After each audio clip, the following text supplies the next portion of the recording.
তুমি যদি আমার বল পয়েন্টের কলম হতে, তাহলে তোমাকে দিয়ে লিখে ফেলতাম গোটা বিশেক প্রেমের কবিতা, কিংবা শখানেক পৃষ্ঠার একটি উপন্যাস, কিংবা মন খারাপের এক পৃষ্ঠার একটা চিঠি, কিংবা ভেতরের দীর্ঘশ্বাস।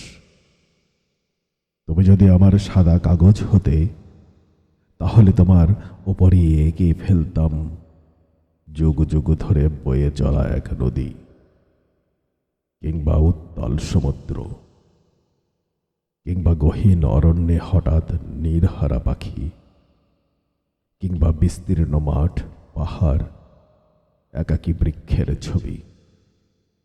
তুমি যদি আমার লেখা একটা বই হতে, তাহলে তোমাকে সাজিয়ে রাখতাম বুকশেলফে প্রিয় বইগুলোর সাথে, কিংবা ইচ্ছে হলে নামিয়ে আনতাম হাতের কাছে, কোলের ওপরে রেখে পৃষ্ঠার পর পৃষ্ঠা উল্টিয়ে কাটিয়ে দিতাম প্রহর, কিংবা গন্ধ নিতাম যেভাবে নতুন বই পেলে গন্ধ নিতে ইচ্ছে হতো এমন।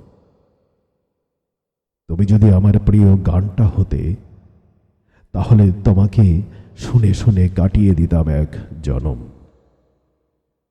মুখস্থ করে ফেলতাম মুহূর্তেই, ঠোঁটের ওপর রাখতাম সারাক্ষণই, কিংবা কিংবা ভুলে যাওয়া গানের মতো আবার শুনে শুনে মুখস্থ করতাম।